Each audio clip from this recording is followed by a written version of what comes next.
Are you on an animal-based diet and still struggling with loose stools, constipation, or floating stools? Or maybe just to lose that last little bit of weight. Maybe you are trying to eat less, but you're just still so hungry and you're wondering why? Well, you're gonna wanna stay tuned for this conversation.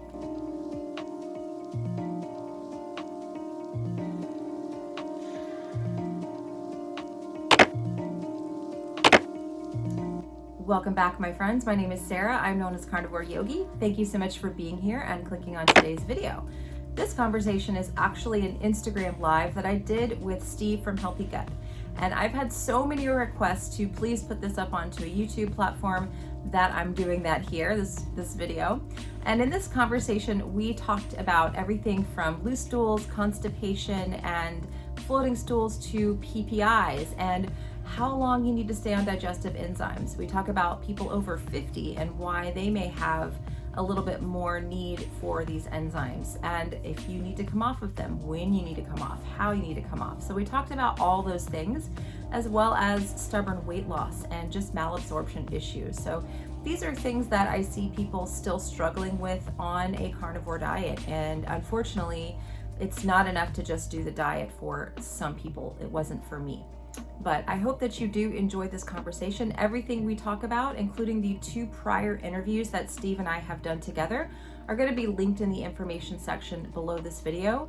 And I hope you do enjoy it. There, again, like I said, are 2 other conversations with Steve and I, but he's just such a really great guest, and I just really enjoy talking to him about this topic that I decided to do an Instagram live and have him back on again. So again, I hope you enjoy this.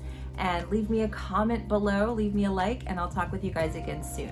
Like, if you're watching the replay, we're gonna talk about digestion. We're gonna talk about people who, I know a lot of you guys are doing the carnivore diet. That's why I started doing the carnivore diet, because my digestion was a mess. I had IBS, I would go to the gut doctor constantly. Hi, Grace. I was trying to do everything possible that I could do to fix my digestion. And you know, this carnivore diet was amazing for me. It helped me so much with my digestion, gave me back my quality of life. Steve has a really similar story, the guy that I'm going to be bringing on as soon as I see him. Okay, I see Steve join. So Steve, all you have to do is request to be on the video. But Steve had horrible IBS, and maybe we can, okay, here's his request. Talk about it, because I see a lot of you guys are still really struggling with digestion despite doing a carnivore diet. Hi, Steve, you're on. Hey, Sarah. You made it. I did. Awesome. So those of you in Digested who don't know, I have already done a couple of interviews with Steve already on my YouTube channel and also on my podcast as well. I brought him back like pretty quickly after the first interview because there was such a great need for this type of a conversation, and he's probably been one of the most feedback I've gotten from all my guests so far, of people being like, oh my gosh, that was so helpful, like thank you so much for talking about this stuff that people just aren't talking about, you know what I mean? So yeah. Well, I'm happy to be back, and I'll let you keep doing the intro here, but I'm stoked to be live with you. Yeah, thank you. And you know what I was just saying before you jumped on is, like, a lot of my followers are carnivore or low carb or keto, and a lot of us have chosen this path and chosen to do this because of digestion issues. You know, I started doing this because I was essentially having to sleep out on the couch every night. I was in so much pain, and just would smell the whole room up. It was pretty embarrassing. And I know you have a similar story with digestion. So if we can just kind of briefly go into that for the people who don't really know your backstory. Yeah. So, I mean, I had my version of that is that my family nicknamed me the gas man back in like high school, like, cause I could clear a room. And then things got really bad when I was a couple years out of college and working at KPMG, and I was in a high rise kind of seeing, you know, Fortune 100 clients, and I had gas after every meal. It didn't matter if I ate chicken and salad or a burger and beer. I would basically cry from the bloating and like cover it up with like a spreadsheet and just kind of sit like this, you know, while I was like massaging my belly. And then, of course, if you've ever been there, you know, the best thing in the world is just to fart. Like, that's really what you want to do. You want the pain to go away. But as soon as you do that, then normally it smells terrible. And then you feel embarrassed and shame and things like that. And my coworkers basically complained to my boss that I was smelling up the office, and he Oh had my a talk with, gosh. yeah. And so that was, I think most people, when it comes to health conditions, when we exit the Western medical arena, we have an emotional breaking point. Like, I have others that are like, you know, one time accidentally, I thought it was a fart. It was more than a fart. And I was bumper to bumper on a commuter bus headed downtown in Chicago. I couldn't go anywhere. You know, there was Oh, no getting off the bus, and I was in my suit, and I had to go to a meeting later that day. And like, it would be 45 minutes by cab back to my apartment in, you know, upper north side Chicago. And so it was, you know, I had to wash my own, you know, diarrhea out of my suit, and then go sit at my desk and go to work all day. And so I think just stories like that, it just broke me down to where when I went to the doctors, they basically offered me Metamucil, whole grain diet. They told me it was part of my family history and that this was probably something I was going to have to live with genetically. And I tried sucking it up. I tried to do what they told me to do. I tried the antibiotics and nothing worked. And so I just got really, really mad.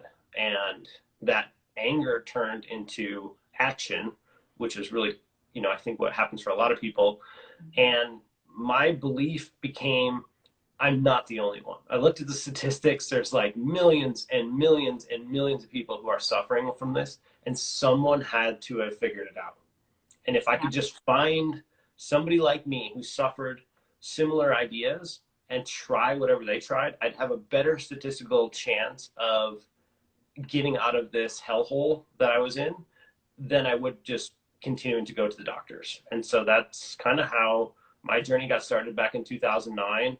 And I started blogging once I realized that diet change could do so much, and that basic supplementation could change my bloating and my constipation, diarrhea that was alternating.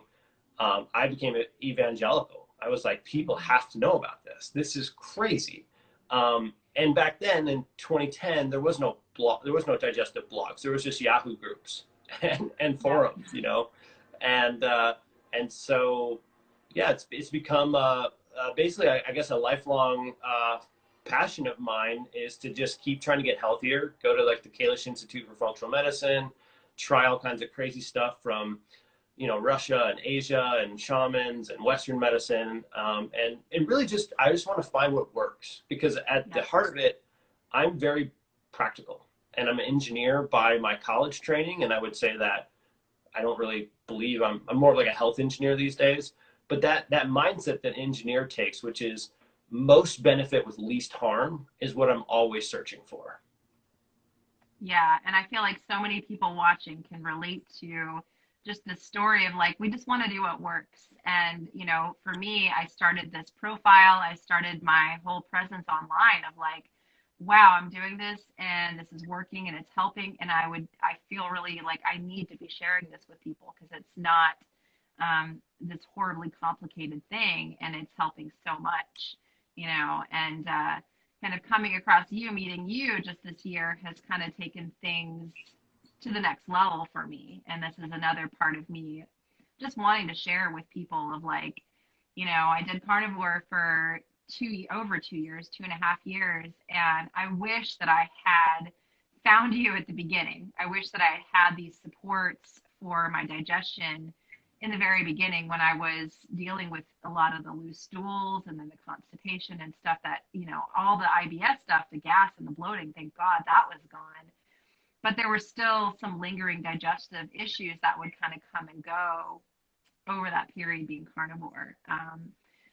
And thank God, you know, I found the HCl and enzymes, and I'm also doing the tributane, and it's been like just life changing for my digestion. You know, I thought I was doing good, but then it's kind of taken it up to the next level. You know. Yeah, I'm so excited for you. I really am. Yeah, yeah. I mean, and this is the thing, like, and I kind of sent some questions out to people, and the reason I want to bring you on here is that, you know, I think that we do the diet, we want help, but there's another level that we can get to, like just because we've kind of taken away the stuff that makes us react, it doesn't necessarily mean that we've healed the underlying issues. And then there's people that are doing carnivore and they're still having like the bloating, and they're still having a lot of, I either hear diarrhea or constipation. And it's after that initial adaptation period that people are still having it. Because it's like the first 30 days, yeah, sure, you're gonna have to adjust. But if you've been doing this like 3 months, 6 months or longer, I've had people tell me they've been doing it a year and they only go to the bathroom like once a week, then that's a problem. Yeah. Yeah. I mean, I had I went through my evangelical phase around the diet that really helped me. And then once I think we go through a phase where we get out of that and we start to open up our perspective that just because it worked for us doesn't mean it's going to work for other people. I started to realize that you could find stories of immense help for digestive, whether it's loose stools or constipation or bloating, in many dietary groups, whether it's carnivore or paleo or vegetarian or specific carbohydrate diet. And a paradigm shift for me was just really, because I have some philosophical differences with some of those groups. And I really was like, how could this be? How could it be? And so the big paradigm shift that I hope some people walk away with today, if they need it, is that it's not what you eat, it's what you actually break down and absorb. Yes, that's so huge. Yeah. And so all the research in the world about the chemicals in our foods, whether they're phytonutrients or just healthy grass-fed beef and amazing, grass-fed liver and all the nutrients from what I call that liver like Mother Nature's multivitamin. It doesn't matter actually if you think about it, because if you can't get it through into your body and then utilize that food, then all of our research about lectins or not lectins or whatever else really doesn't actually matter. It only comes down to like, what can you process as a human? And so when I started thinking about that, that's where I got really focused on the ecosystem of the gut. Like what drives the ability to break down a carnivore eating style and be able to actually absorb it and use it. And then the output should be better energy, better sleep, better skin, great poops, no bloating. And if those outputs are not coming true for you, then we really have to go back to that ecosystem. What's happening inside of the stomach, inside of the small intestine, inside the large intestine, that even if you switch back to vegetarian or somewhere in the middle, like autoimmune paleo, I'm going to go ahead and guess with high probability, since I've been doing this kind of work for over 10 years now, that you're going to struggle as well. And so then it becomes down to, what are the commonalities about these types of guts and these problems that we can have influence over that will, get us back to a healthier state and just feeling much better. Yeah, and the thing about absorption, I think, is so huge. I don't think people really know how to tell if they have poor absorption. And for me, it was manifesting as just like, I'm just hungry. Like, I'm still hungry. Like, I eat what's a good portion and what's enough, quote unquote, calories for my body. I'm still hungry, and I'm gaining weight. And so it's like, it's a double-edged thing, because it's like I'm gaining weight, and I did this on carnivore. And that was really frustrating for me, because I was just like, I don't think I'm absorbing the amazing nutrients in this food. We can absorb animal foods way easier than we can vegetables, plant foods. I can anyway. Most people can. But even going strict animal-based, I'm like, why am I so freaking hungry still? And since adding in the HCl and the digestive enzymes, it's like I can eat a freaking normal portion and I'm satisfied and I'm full and I feel better. My skin's been pretty good since I've been animal based, but I feel like it keeps getting better.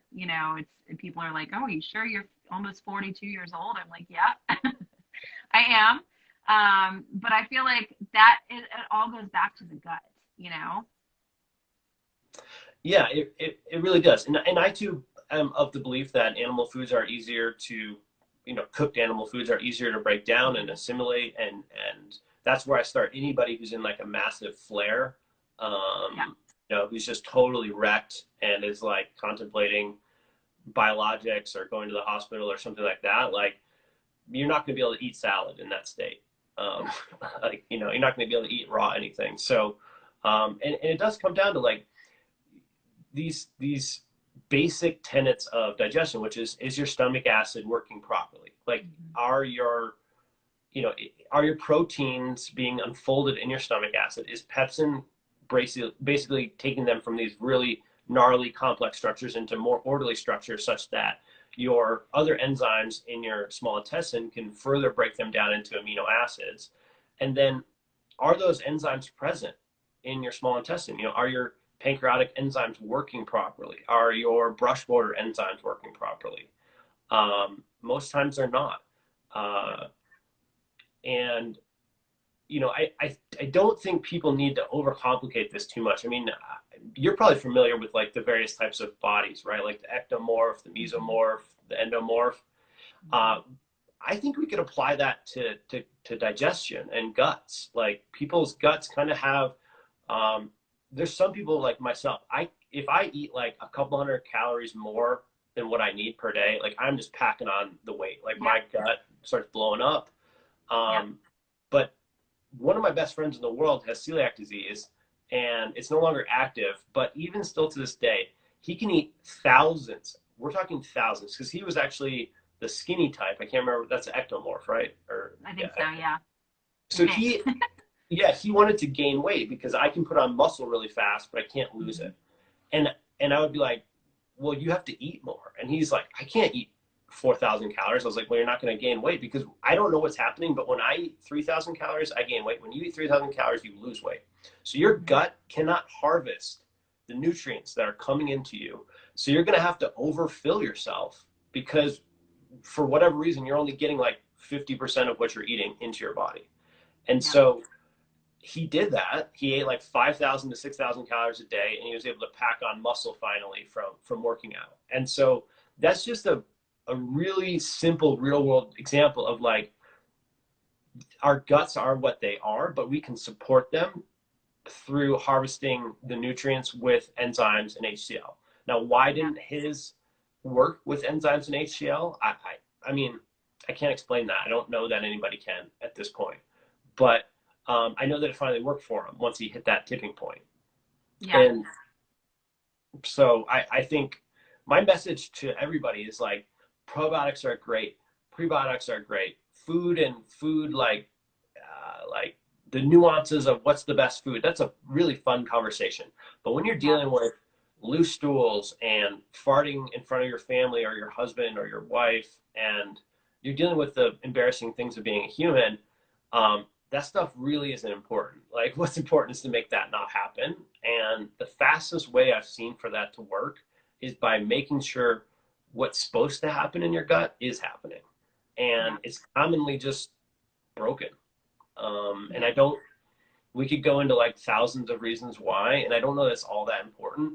The step one is like, make it work so that you're pooping every day. You're not really, you know, having stinky gas. You know, you might have, every human has a little gas. So you're not trying to get to a state of no gas.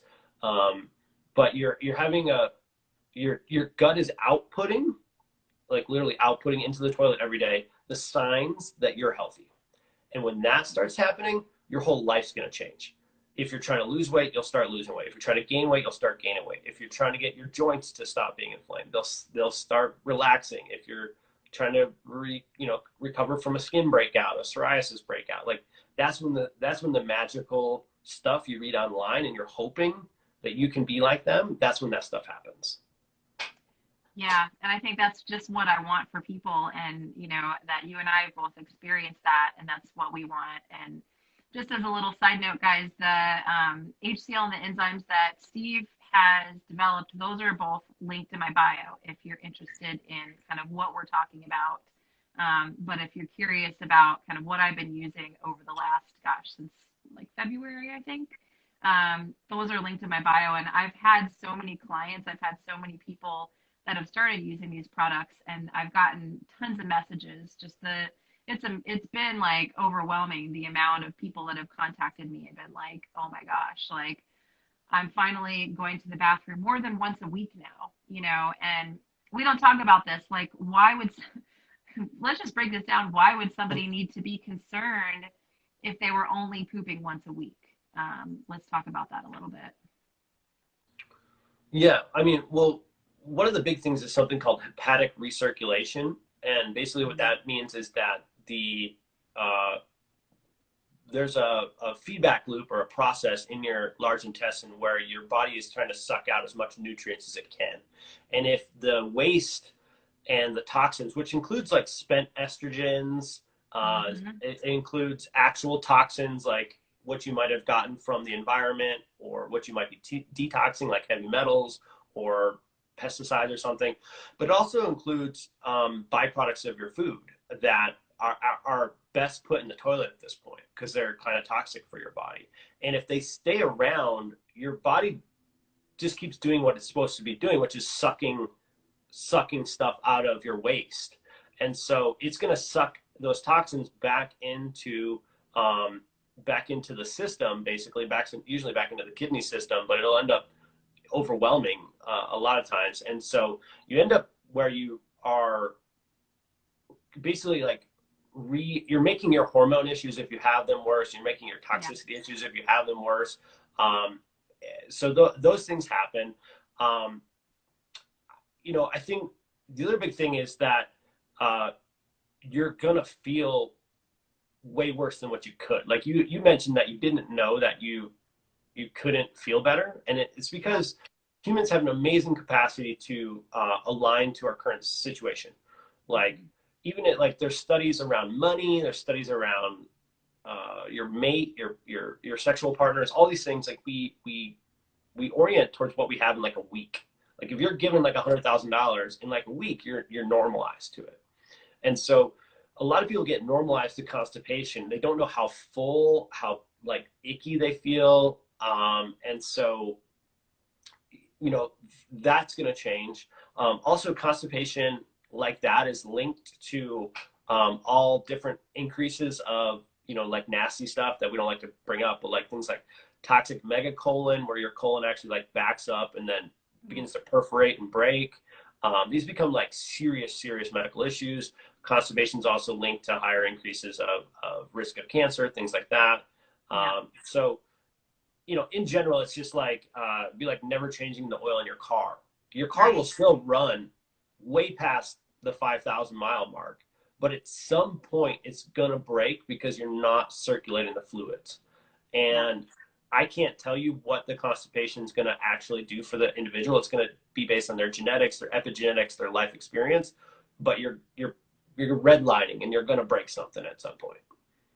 Yeah, estrogen dominance is such a huge topic, like such a huge topic. And it's like phase one detoxification for estrogen dominance is you have to poop. Essentially, like if you're not, then that estrogen's getting picked back up into your body. And I mean, that's the big thing. It's like everyone's afraid of it. And it's like, this is so basic. This is why digestion is so vital, and making sure these functions are working properly if you don't want to get your hormones completely jacked up and out of whack, you know? Yeah. And, you know, I know that a lot of people in the carnivore world are like really trying to get rid of oxalates. And, you know, a lot of people in the carnivore world are trying to get rid of many things, like overloads of things like oxalates things. If you're not pooping, peeing, and sweating every day, like you don't need to focus on a ton of detox protocols unless you're extremely sick. But here's how to detox every day: poop, pee, and sweat. If you do those three things as a human, you're going to express most of the pathways to get rid of an oxalate, an estrogen, a metal, whatever it is, because certain things only come out in certain ways. Certain metals only come out through your sweat. Certain metals only come out through your gut. And so if you're not doing those three things, you know, that's like a warning dash, or that's like a warning light on your dashboard of your car that, hey, something's not, you know, we don't have the conditions for health right now. Yeah, I agree. And what would you say about the opposite issue? Because I feel like a lot of other people have the loose stools issue. What's kind of your take and that advice on that? Well, then you're leaning towards malabsorption, right? Constipation is going to be overabsorption and like holding on to things, and diarrhea or loose stools is malabsorption and releasing too quickly. And so you are setting yourself up for issues around malabsorption. So what does that look like? Well, long term, that can lead to teeth problems, bone problems, brain issues. Like you're literally forcing your body to steal nutrients to keep running from other parts of your body. Beyond that, diarrhea and loose stools is also one of our main defense mechanisms as an organism. Like that's what happens if we get toxic food. You know, that's what happens if we ingest something. That's why it happens during the flu. Like we're just trying to flush whatever's in us out of us. And so if your body's doing that every day, if it's under like fight or flight, holy cow, we have a danger problem flush every day. It's doing, I think, serious consequences to your central nervous system. So you have this malabsorption issue, you have the consequences of the nervous system, and then it appears that that's going to be really hard to create a healthy microbiome. Yeah. So you're going to be flushing and disrupting your microbiome on a really regular basis. So, loose stools are also, those end up usually becoming hemorrhoids or fissures as well. I mean, you can get that with constipation as well. So, I would wager to say that if every human was like aware and tracking this stuff, no one just got a hemorrhoid or a fissure or a perforated colon or a perforated intestine out of nowhere. Crohn's, you see, they don't just show up. There was constipation or diarrhea for years, on and off, maybe not every day, but on and off for years. So if you don't address these issues, I know where they're headed. Anybody who's in medical practice or anyone who's dealt with it as a family history knows exactly what's coming in the next 5 to 10 years. It shouldn't be a mystery. Somehow it's a mystery to people. I get a little annoyed by this. I'm like, it's not a mystery. Like you weren't pooping for like ever, and then you started to force it, and then bad things happened. So the same thing is true with loose stools. It's indicative of something going on potentially. It could be parasites. It could be low stomach acid. Enzymes are a big part of that as well. But again, your body's saying, hey, things are not right. We have to get rid of everything right now. Flush it. Yeah, exactly. And we had some people that submitted some questions, and some of them are the same. One of them is on the loose stools topic, and she says, if I have loose stools within 1 hour of eating, does that mean I'm not properly digesting my food? I'm on carnivore diet. So would you say that's probably what's going on for her? Yeah, 100%. 100%. Like there's something happening with the food she's eating. Maybe it's her stomach acid, maybe it's her enzymes, maybe she needs butyrate, but her body is seeing incoming food as a toxin, as an invader, and it's flushing it right away. And so unraveling that mystery is usually a step-by-step process. I like to start either from the bottom up or the top down. It doesn't really matter, actually. For someone who's having that type of experience, they'll probably need all three support. But yeah, it's basically the body saying, we can't handle this, get rid of it now. Yeah. So, I mean, this person, we'd say, you know what, you probably do want to go ahead and try to get yourself on some HCl, take those enzymes with your meals, and then possibly consider that butyrate supplement as well. Yeah. And if she's at the point where like this is a big deal for her life and her livelihood, she should start with the Tributyrin X, because I've never seen something more effective for loose stools in my entire career. She'll have to figure out her ideal dosage. It tends to be that people who have constant loose stools will need a little bit higher, like maybe 6 capsules a day. We walk people through that in our handouts and in our Facebook group, but we have testimonials from people who are like, I've tried everything. Like they're doctors and they have spent 20 years with loose stools, and they had to find their ideal range of Tributyrin X, and it finally handled things. So, and there's also studies on butyrate and traveler's diarrhea, which traveler's diarrhea tends to be a kind of like a diagnosis, kind of like IBS, where they're like, well, you don't really have UC or Crohn's. And I mean, I don't want to say you have IBS yet, but you just keep having diarrhea every day. You traveled in the last 6 months, so it's probably that. And butyrate studies in humans, I think there's been 2 now, have shown like, I think over 60% benefit. So that's really high. You know, that's really high for something like that. And so I mean, Tributyrin X works for any type of gut. It's just a different dosage range. And for loose stools,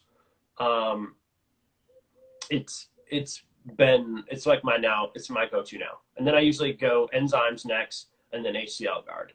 But back in the day, before we had that, we did HCl guard and then Enzymes first. So you can work at it either way.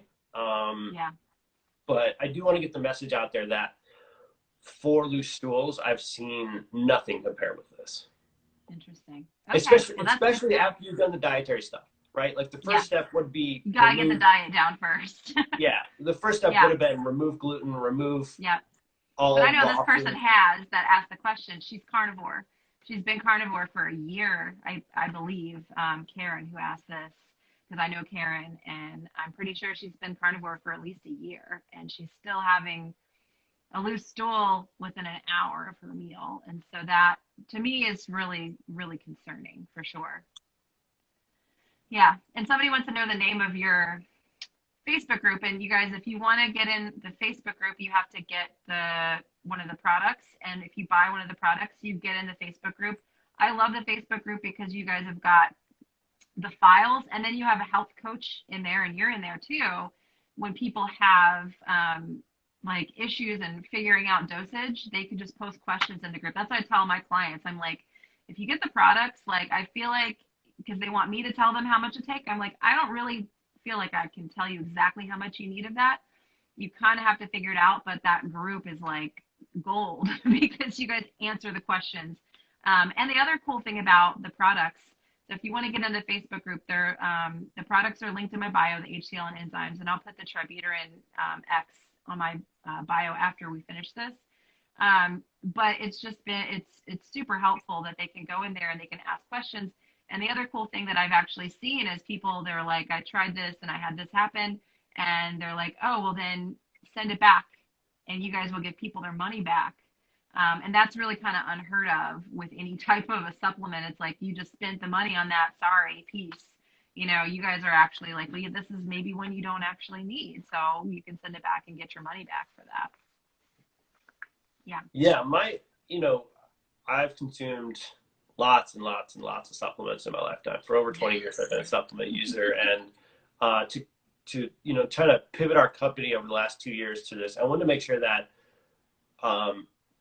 that people have the support they need, because reading the back of a bottle and seeing that it says 2 capsules per day or 2 capsules twice a day is just, if you're a clinical practitioner of any type and you've worked with more than 20 people in your lifetime, you know that does not apply. Humans are so diverse. They're different sizes, they're different genders, they're different genetics, epigenetics, different traumas.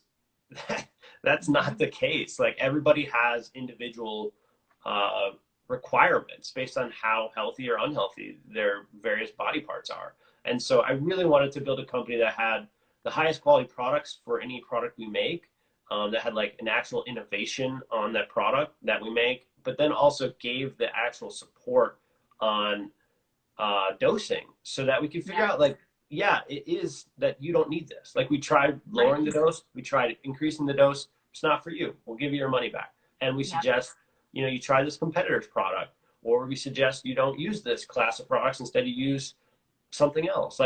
Because I think, one, I think that's what the world needs. And two, I think that if I do that, you'll keep trusting me. And as we release more and more products, hopefully you'll be a lifetime customer, and we'll keep being able to grow the tribe, the community. I'll be able to hire more health coaches, and we can really create a community here. Yeah, I love it. It's like I said, it's been so helpful for me to figure things out. I've been using the Tributyrin X on my daughter. She had to have surgery recently and antibiotics, and it totally wiped out her gut. And so that's been part of the rebuilding program for her, is the tributyrin and a little bit of the enzymes as well. And it's been really helpful. I'm going to somebody put a comment up here. She says, what do you do if you have the opposite of you have constipation? So we talked about that. If you go back and watch the replay, it'll be up on my profile if you want to know about constipation. We went into depth, but I did want to address that. And then one thing I got two people asking the same question pretty much. It says, can one take digestive enzyme for long term? Or, I'll back up a little bit. People that are doing carnivore, myself included, we're so hesitant to take things. You know what I mean? It's like we don't necessarily want to be taking a bunch of products. And so I think a concern a lot of people have is like, if I start taking these things, am I going to be dependent on them forever? When can I start tapering off? So can we talk a little bit about that for anyone who has that kind of concern? Yeah, I think it's a beautiful concern, and it shows me that you really care about your health. I've had that concern as well, and I've tried for many, many years to read everything I can on enzymes. And at this point in time, I have still yet to find any actual biological link or feedback mechanism. I'm yet to find any doctor who has seen it in clinical practice. And I'm concerned about this for my own health. This is a personal thing that shows that taking exogenous enzymes slows down or stops your own endogenous production. In other words, if you take cortisol, or if you take other sex hormones like thyroid hormone, yeah, your body notices that, and there's a feedback loop that starts to reduce our own internal production. That mechanism at this point in time does not appear to be in the human body for enzymes. Again, I haven't seen any literature. I've gone back into like the 40s and 50s. Like I try to buy all the old textbooks as well, and buy all the old papers, because sometimes they were onto things way before we are now. But I haven't seen it. And so the question then becomes, is it helping you? And when you stop it, what do you notice? And so I actually recommend people do what's called a pill stop, at least once a year. And what that means is like basically you stop all your pills. Like, check with your doctor. This is not medical advice. Nothing we're saying here, just medical advice. If there's something around this like life supporting in many ways, like if you have an oxygen tube in your, I'm not saying take your oxygen tube out. I'm saying, this is talk with your doctor. Anyways, but the goal would be that you stop taking your pills for a week, and then you restart each one and you add them back in like kind of every 3 days, and just find out what you notice. It could be every 3 days, every 5 days, whatever you want to do.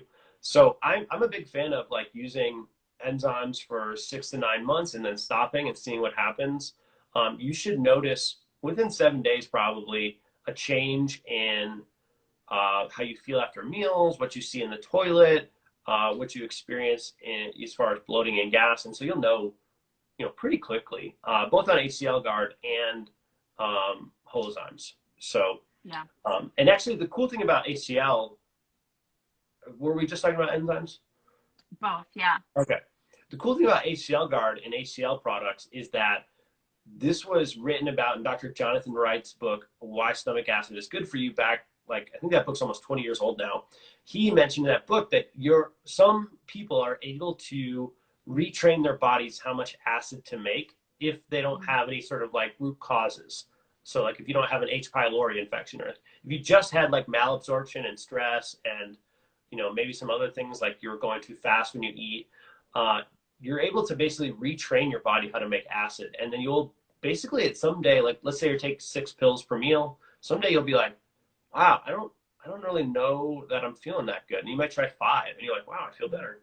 And then you might try 4, and then you might try 3. And that actually happened to me. So that's where I used HCl from a different company from 2010 until 2014. And then suddenly I started noticing I was getting the burning sensation. And I started reducing, and in like 3 months I was off of it. And I'd been on like 10 to 12 pills a meal. And I was like that for many years. And then 3 years ago, life threw me like an immense amount of stress.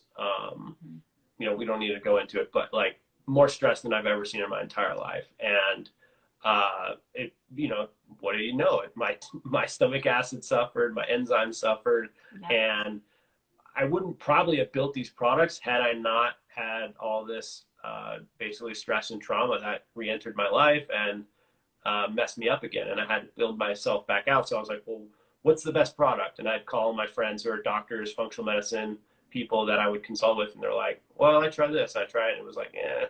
So that's how the products were born.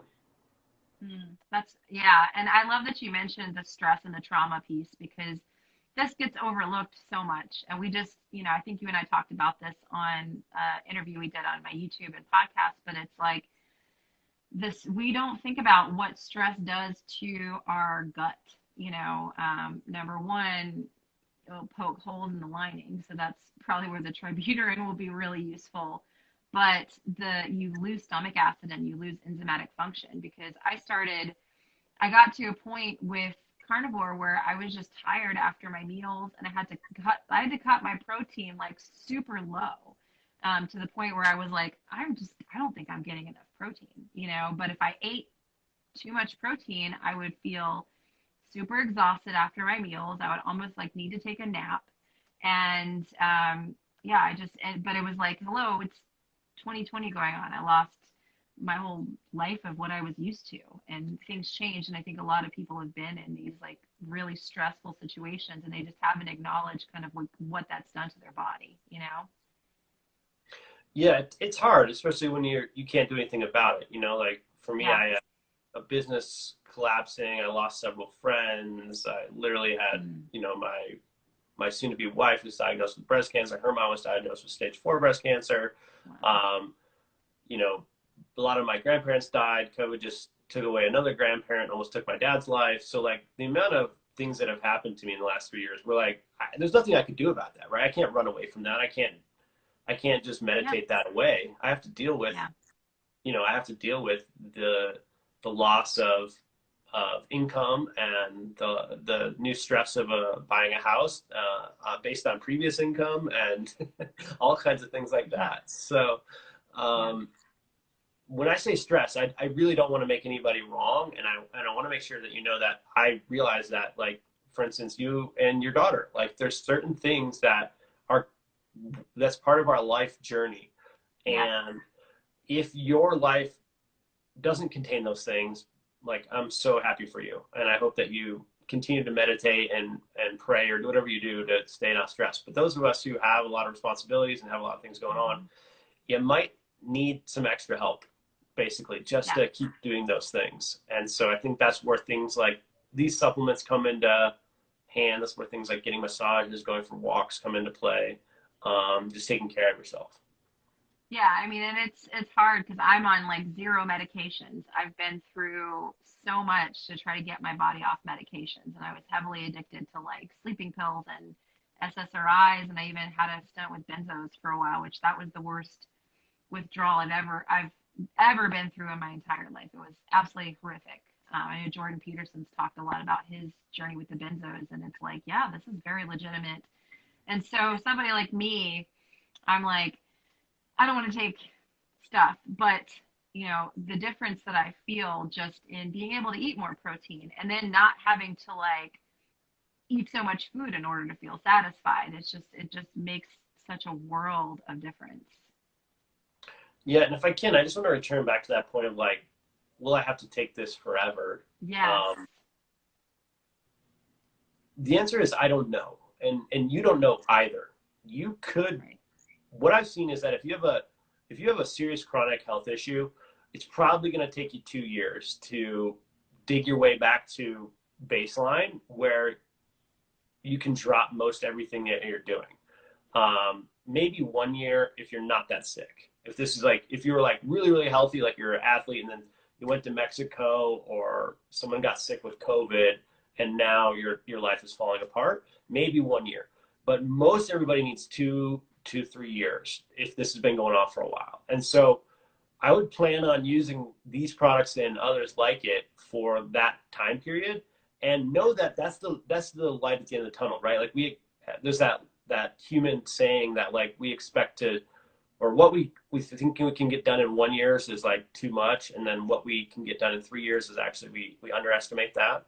And so in 3 years, I do believe most people can get back to like super healthy baseline.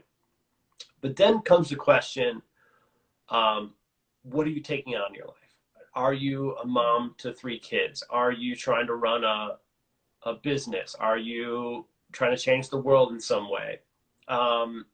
If you're just trying to live your best life and you love working your job 40 hours a week and you love playing on the weekends and you don't have kids, you don't have responsibilities, then yeah, maybe you don't need support the rest of your life. Maybe you just need to eat good, get outside, do the normal lifestyle things. But if you're signing up for a different life in this lifetime, you might consider that pro athletes have like a whole, like you're like your own version of a pro athlete. What do you need to be optimal? And pro athletes have everything. They have supplements, they have coaches for their mindset, coaches for their bodies, coaches for their shooting, coaches for their everything.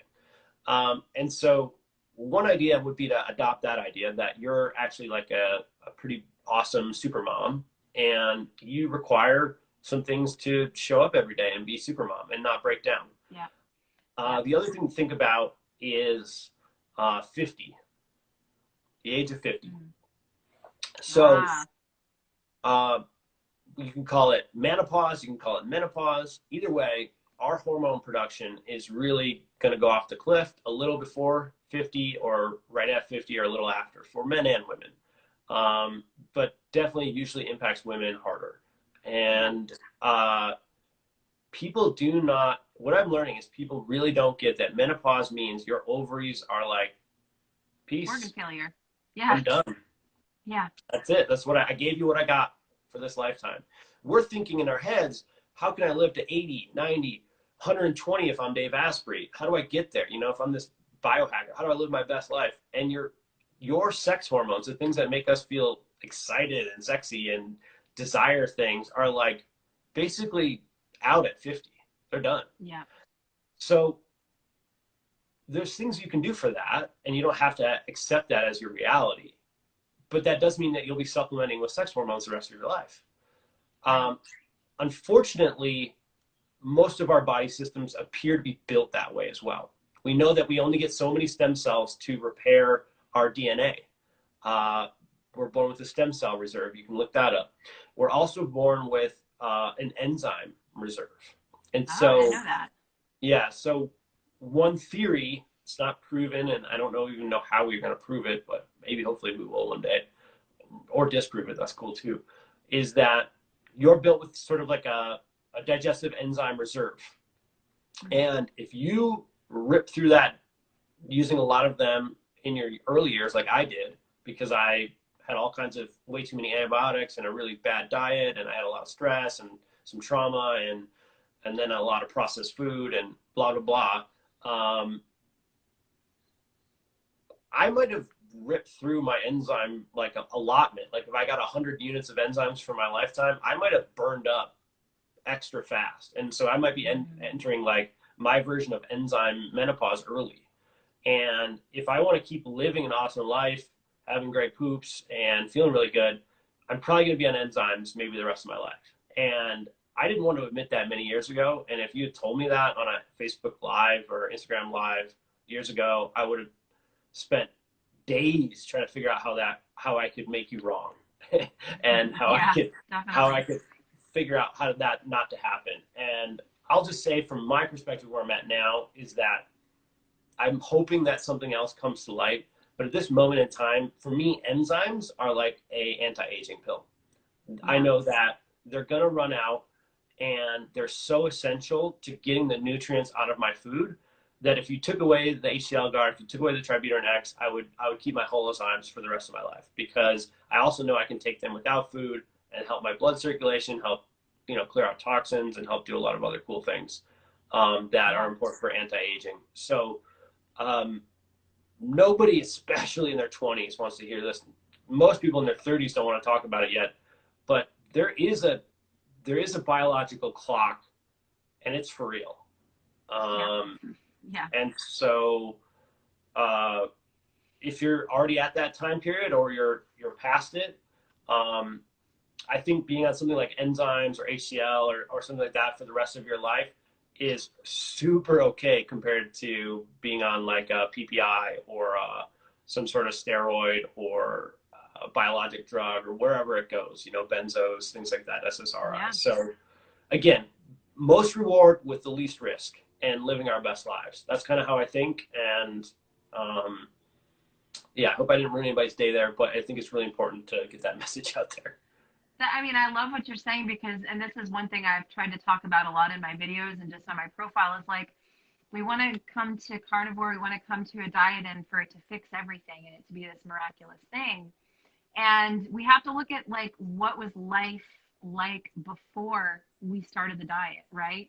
Like for me, it's like, it's very similar to you, like tons of antibiotics as a child, very stressful life, lost my dad when I was really young. My mom got sick when I was really young. And then now it's like, just a continuation having like a special needs child. And it's like, I feel like I'm doing pretty damn good to not be on any kind of medication for my brain, like no SSRIs, no benzos, no sleeping pills. Like that's pretty damn good. And so if enzymes and somebody says, what kind of enzymes do you recommend? Those are the ones that we're talking about are linked in my bio that I've been using.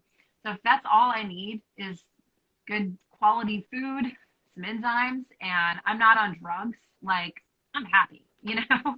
But we have to look at like, yeah, that I didn't know that about enzymes. I knew it about the ovaries because I'm about to be 42, and I'm very, very well aware and having a lot of female clients now that are perimenopause and menopause, like 40s, 50s, you know. I'm very well aware of that, but I didn't know that about the enzymes. But it makes freaking perfect sense, like perfect sense. Yeah, I still struggle with it, even talking about it right now. Like, I want it to be wrong. I want to be wrong. I don't want this to be true. Like, I don't want to be on creams and pills either. I want to be resilient, like, especially if the zombie apocalypse comes. I don't want to have to lug around backpacks full of enzymes and potions to survive the zombie apocalypse. I want to be, like, you know, able to take care of myself and my community and my family. But, yeah, just watching my grandparents pass away over the last few years, watching my parents age, getting older myself, I'm like, wow, this is true, you know? And so how do I embrace this? You know, how do I embrace this? And again, you know, I want to have the biggest impact I can. I want to help as many people as I can. I want to have a great family. I want to also have some fun. And if that means I take a handful of pills at every meal, I'm cool with that now. But I definitely went through a phase where I was like, nope, I'm going to get to that point.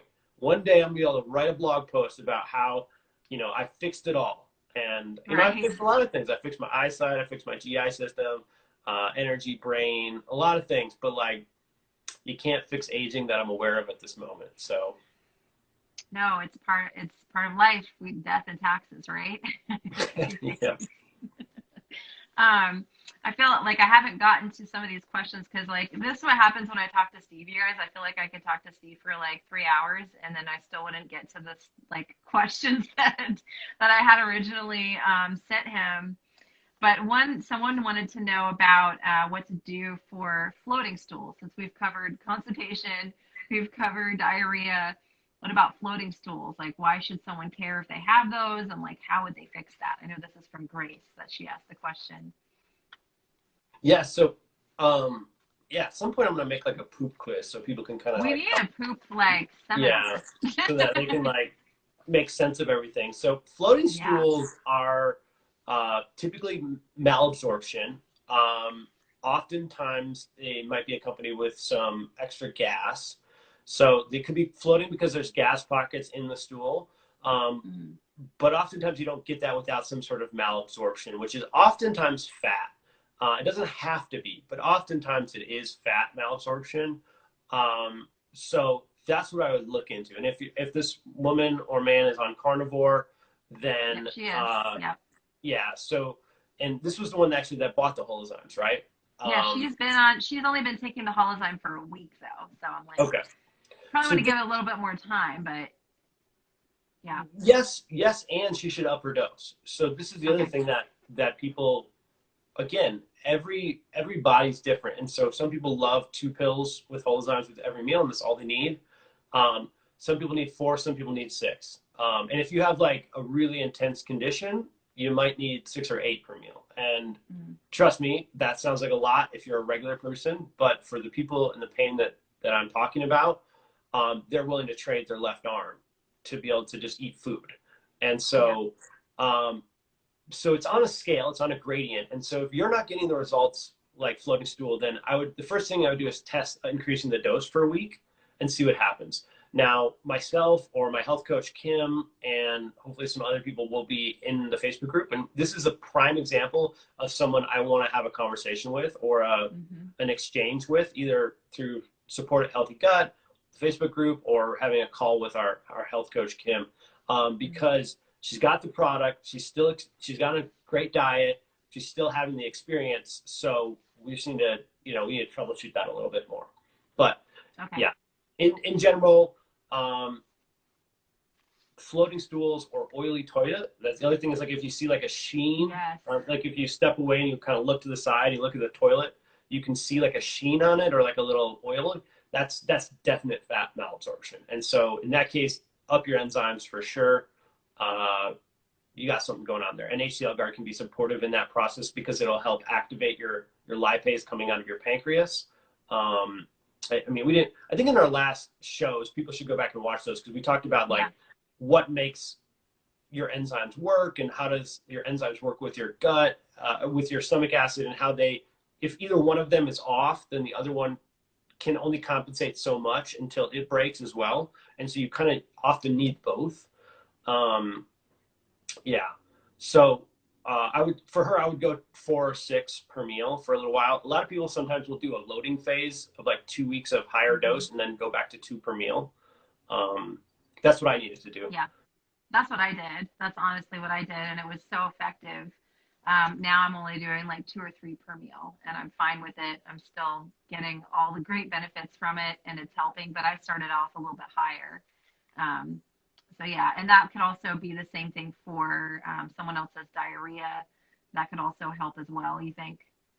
Oh, 100%. Yeah. Again, like, so before Tributran X, we would do really much higher doses of enzymes for diarrhea and stop it. So 6 to 8 per meal, and then like 4 to 6 before bed oftentimes would help, along with dietary changes. But some of those are still resistant, and so you have to bring in other things like HCL Guard, curcumin, things like that. But it can. These are the types of questions that like would love to help out with in the Facebook group, because it is super nuanced to each individual body. Yeah, it really is. It really is. And I know we're almost at like an hour, but I did want to touch really quickly on fasting with enzymes, because I know a lot of people love fasting, and I've started adding a little bit of fasting back into my regimen, just very strategic times of the month and just like careful with it, because I tend to get addicted to it and do it too much. But fasting with enzymes, like why someone might want to try that, benefits of it. What do you think on that? Well, yeah, I mean, it's all about like what, sorry, I'm new at this Instagram live thing and I get all these notifications. The comments, I gotta figure out how to shut those off. So it comes down to like, what are your goals, right? So Holozyme has had 6 pilot trials with humans, which is really, really rare for a supplement. It's got a patent behind it. And in those trials with humans, the dose was 2 per meal and 2 before bed on an empty stomach.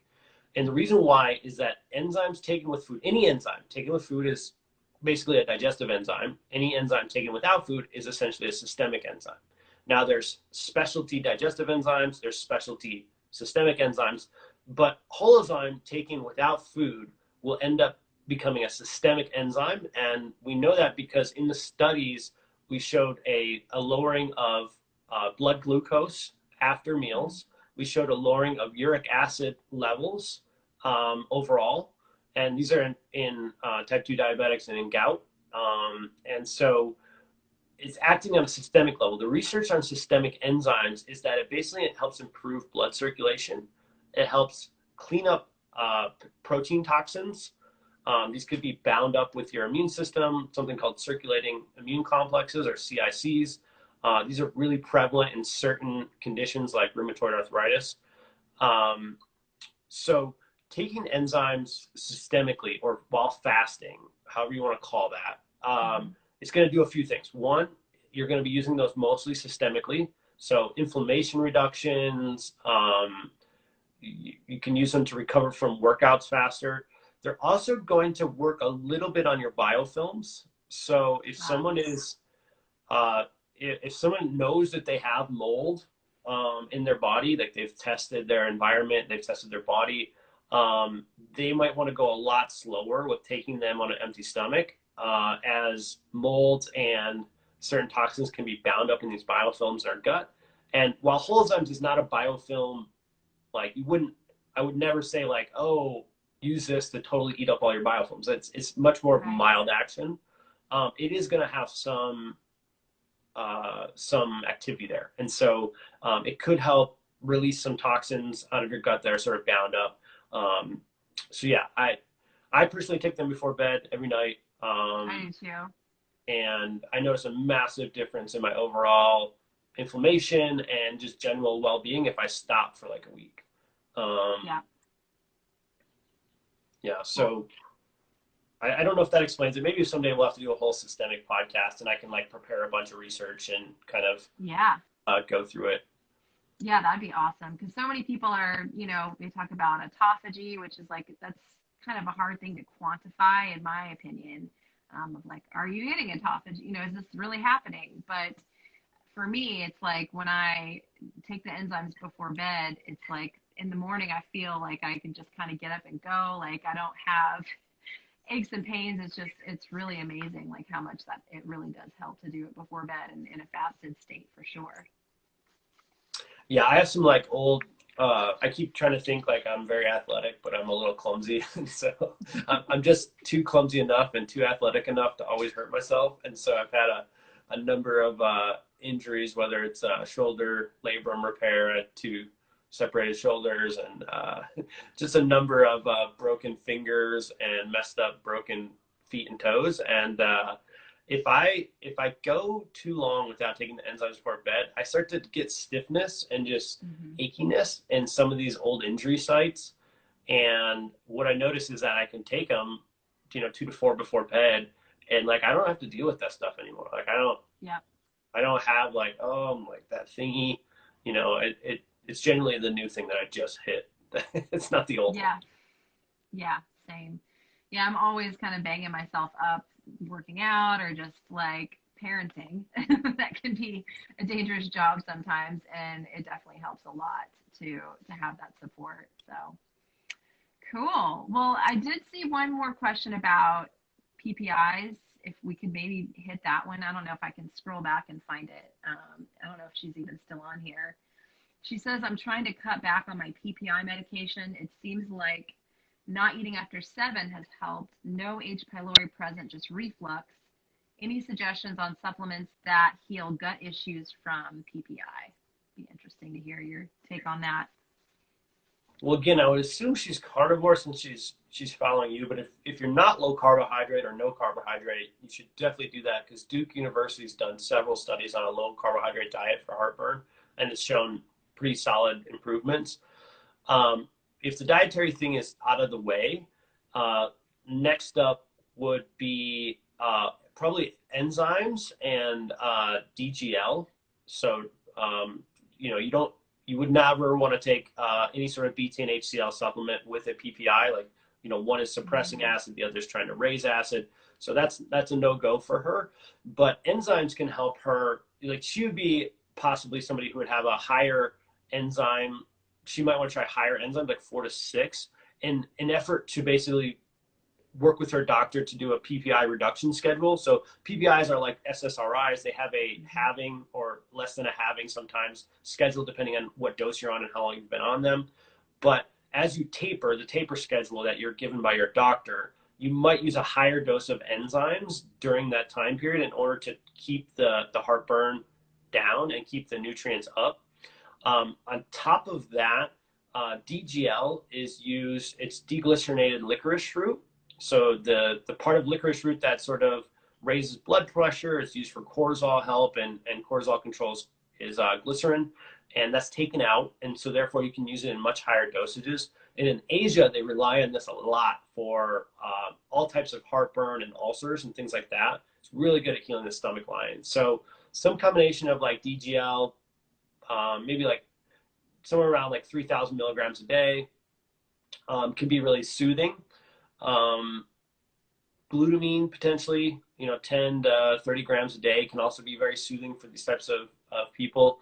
But heartburn gets really complex when you're stuck on PPIs. It's kind of like getting off an SSRI. It's much harder, but you do want to figure out a way off of it.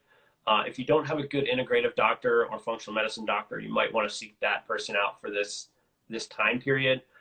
If you don't have the H. pylori, then you can look at other nutrients that you're missing, like zinc and B12 and magnesium, that are important for stomach acid production. And then last but not least, if you can do this concurrently with the PPI, but there's something called D-limone. And there's some research studies on D-limone, and I can't spell that. It's weird spelling, and I'm not good at that live. I rely on the computer for that mostly. But anyways, they do a dose of every other day for 20 days. And for some individuals, this is like amazing. And so, you can buy D-limone for like $30 or something. And so it's worth, in my opinion, it'd be worth $30 to figure out if you're a responder to that. If you happen to be like super histamine reactive, I think it's a potentially contraindicated, as it's a citrus extract, and that can really mess with people with high histamine issues. But otherwise, I'm like really encouraged by the 2 studies they've done on it, and I tried it myself. I don't notice anything, but some people have really noticed the difference. Awesome. That's really helpful.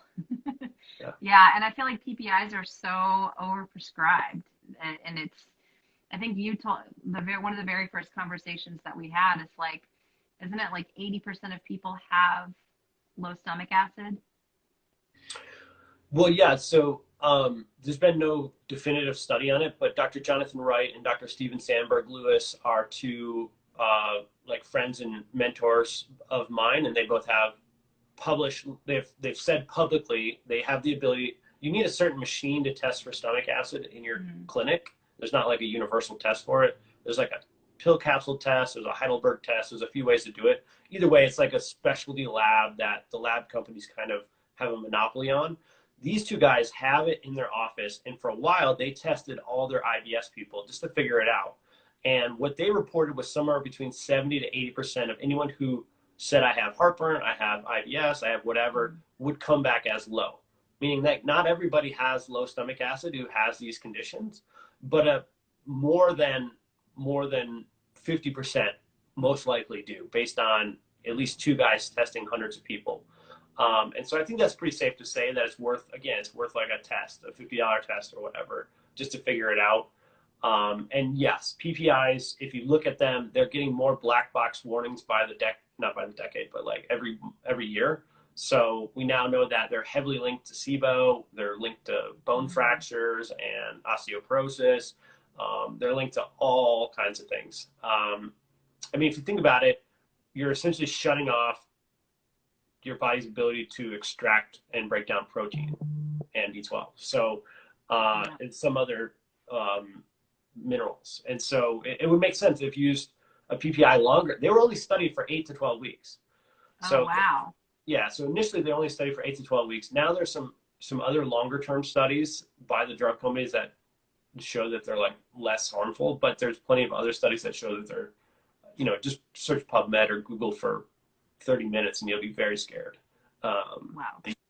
The long-term consequences of staying on them are pretty negative.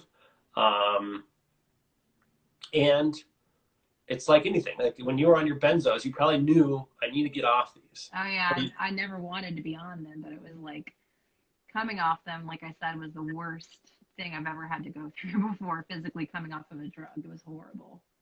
Yeah, and the same thing is true for a PPI person. Like most of them were in a lot of pain, they needed support, they're on it now, and now they're becoming aware like, oh man, I don't want to be on this. But PPIs are notoriously difficult to taper off of and go without. Yeah. And so I would just give yourself some love there, and know that you're going to probably need a multifactorial approach, meaning you're probably going to need more than one product and maybe even more testing. And that's why I said a functional medicine or integrative medical practitioner, who the question to ask them is, how many people have you tapered off of PPIs? If they say like 2, then you're like, I love your energy and I love your philosophy, but you're not for me. You're looking for someone who does this every month with somebody. And so when you find someone who does that, that's your person. And maybe you don't use them for anything else, but find somebody who does this on the regular and they'll get you through it. Yeah. Awesome. Cool. Well, like I said, I feel like we could probably talk for another hour, so we'll definitely have to do this again. But where can people find you if they want to check out kind of what you've got going on, your blog, all of those things? Well, they should go to the links in your bio.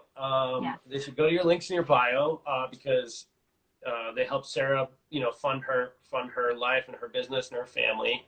Their affiliate links, and that'll take you over to healthygut.com. And if you heard about us through her, I'd really appreciate it if you at least click those links first.